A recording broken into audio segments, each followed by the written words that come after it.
तिलकगंज स्थित 1008 दिगंबर जैन मंदिर मंगलम को लेकर नया विवाद सामने आया है, जिसमें प्रबंधन समिति के अध्यक्ष सिंथिल पटेले ने पत्रकार वार्ता के माध्यम से एसडीएम, तहसीलदार और नवनिर्वाचित ट्रस्ट कमेटी पर गंभीर आरोप लगाए।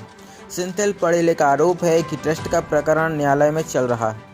वहीं एसडीएम द्वारा भी स्टे ऑर्डर दिया गया था, लेकिन इसके बावजूद भी एसडीएम और तहसीलदार ने मिलकर नियम विरुद्ध तरीके से ट्रस्ट के चुनाव कराए और नई कमेटी को कब्जा भी सौंप दिया।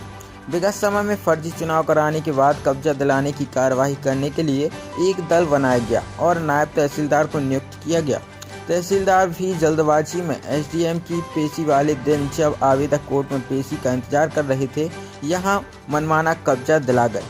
ट्रस्ट पंजी पर जितनी संपत्ति दर्ज है उसमें कोई मिलान नहीं कराया, और तो और समाज अपनी व्यवस्था के लिए जो दान पेटी रखती है, जिस पर ट्रस्ट का अधिकार नहीं होता, उस पर भी कब्जा दिला दिया। पर चाबियां नहीं होने के कारण दान पेटी सील कर दी गई। कार्यवाही सीसीटीवी कैमरों में कैद न हो, इसलिए मंदिर के कैमरे बंद कर फिर कार्यवाही को अंजाम दिया गया। यदि कार्यवाही वैध थी तो कैमरे बंद क्यों कराए गए? ये थोड़ा गड़बड़ लगता है। इतना ही नहीं, बीती रात मंदिर की दान पेटी पर प्रशासन की सील होने के बाद भी ट्रस्ट के अध्यक्ष ने पेटी को तोड़कर लाखों रुपए की राशि हड़प ली। इस संबंध में सिंथिल पटेले ने एसडीएम से जांच कर कमेटी के पदाधिकारियों पर एफआईआर दर्ज कराने की मांग की है। भाई, जब आज जो आपने प्रेस कॉन्फ्रेंस की एक जैन मंदिर का मुद्दा उठाया है ट्रस्ट को लेके, क्या दिक्कतें बन रही हो, क्यों ये प्रेस कॉन्फ्रेंस करने की जरूरत पड़ी आपको? तो सबसे पहली बड़ी बात तो ये आ रही है कि जैन मंदिर होने के बाद भी विवाद होना ये समाज के लिए निकृष्टता का विषय है। पर फिर भी आज वर्तमान परिप्रेक्ष्य में देखें तो हमारे तिलकगंज जैन मंदिर में एक जो संपत्तियों को दर्ज कराने को लेकर एक प्रकरण दर्ज कराया गया था, पर संपत्तियों को दर्ज कराने के नाम में आज वर्ष 2020-21 से हम लोग प्रयास कर रहे हैं। आज वर्ष 2024 में पहुंच गया, परंतु उसका निराकरण नहीं हुआ, बल्कि मूल आवेदन को छोड़कर अन्य गतिविधियां जैसे निर्वाचन कराना, चुनाव कराना, इन सब चीजों में प्रशासन लगा हुआ है। प्रशासन पहले खुद स्टे देता है, नई समितियां बनाता है और फिर उन प्रशासन ही चुनाव के आदेश कर देता है। और इतनी जल्दबाजी चुनाव कराने को लेकर, और चुनाव में ऐसे लोगों को अध्यक्ष बना लिया जिनका नाम ट्रस्ट कमेटी या पंजी पर है ही नहीं। आपको कब्जा दिलाने की इतनी जल्दबाजी कि आपने ट्रस्ट पंजी को एक बार उलट पलट के भी नहीं देखा कि वास्तव में ट्रस्ट की संपत्ति पे ही कब्जा करा रहे हैं या अन्य व्यक्ति की संपत्ति पे कब्जा करवाते जा रहे हैं। ये सब जो विषय हैं, प्रशासन को अपने आप में सोचते हुए और लोगों को न्याय की परिभाषा को समझाने का आपका काम होता है। यदि आप ही इस तरह की गड़बड़ी करेंगे तो व्यक्ति न्याय से वंचित रह जाएगा, ऐसा मेरा मानना है। जैसे कि देखने में आ रहा है कि आपने इसकी आपत्ति भी दर्ज कराई है और न्यायालय में केस चल रहा है, उसके बावजूद भी चुनाव हुए हैं और कुछ अनियमितताएं देखने में आई, जिसमें चोरी की बात भी हो रही है। क्या ये? बिल्कुल, मैं आपको बताना चाहता हूँ, मुख्य विषय जो है हमारे द्वारा और जो आवेदन दिया गया था, इस पे एसडीएम महोदय ने ही स्टे किया था कि कोई निर्वाचन, कोई चुनाव इत्यादि जब तक आपकी जांच चल रही है तब तक नहीं होगा। उसका मूल कारण क्या था? मूल कारण ये था कि जांच में प्रभाव ना पड़े, लोग अपने पद से विमुक्त होकर अपनी जिम्मेदारी से न बच पाए, इसलिए चुनाव के लिए उन्होंने स्टे किया था। परंतु अपने ही विपरीत जाके इन्होंने उस स्टे का खंडन मानते हुए अपने आप में इन्होंने चुनाव के आदेश कर दिए। और फिर कल जो बात घटना घटित हुई, जिसके कारण मैं चाह रहा हूं कि ये बात पूरी समाज को पता चले, क्या ट्रस्ट में इस तरह की भी कार्रवाई होती है कि आप दान पेटी रात को 11 बजे रात में आप तोड़ लेते हैं या उसमें से पैसे निकाल लेते हैं? आप समाज के बीच में बात रखते हुए समाज ने तोड़ी।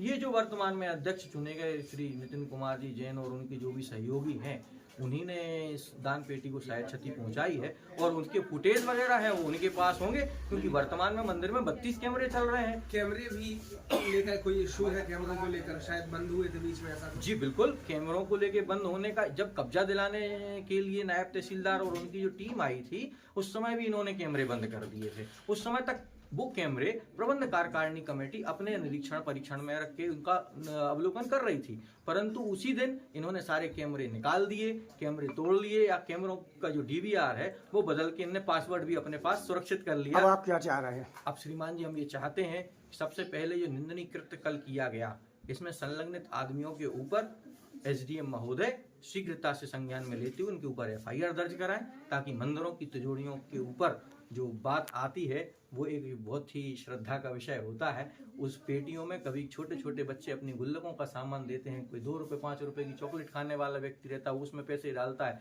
एक गरीब आदमी जो रसीद नहीं बनवा सकता है वो गुल्लक में पैसे डालता है। बड़े लोग तो रसीद बनाते हैं क्योंकि उनको नाम मिलता है, 1000-1100 रुपए की रसीद बन सकती है, पर 10 रुपए 5 रुपए की रसीद नहीं बनती, वो उसमें दान डालते हैं। गरीब आदमी का पैसा है वो। तो क्या आपको क्या लग रहा है कि जो अध्यक्ष बने हैं उन्हीं ने ये साठगांठ की है? बिल्कुल बिल्कुल, मुझे जानकारी में इतना तो मिला है कि कल संध्याकालीन वेला में जब मंदिर खुला था कोई एक बैठक इन्होंने रखी थी, और उस बैठक के बाद पता नहीं इन लोगों को क्या मन में आया, क्या इनके विचार बने, इन्होंने रातों रात उस पेटी का सारा पैसा निकाल लिया।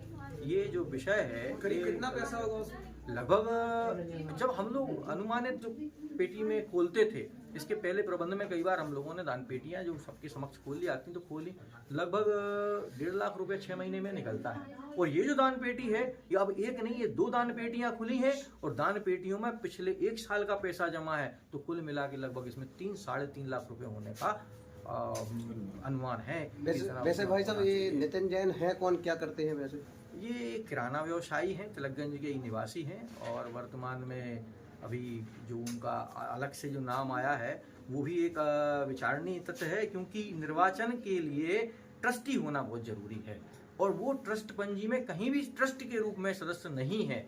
इस बात को लेकर भी हमने अपनी आपत्ति जिला सत्र न्यायाधीश के पास दी है, और उसका अभी निराकरण नहीं हुआ, और यहाँ इनकी ये कार्रवाई तुरंत चलती जा रही है। हमेशा ये ऐसा अवसर ही चुनते हैं, जैसे अभी न्यायालय की छुट्टियां चल रही हैं, आपका काम नहीं हो सकता, उसका ये फायदा उठाने का प्रयास है।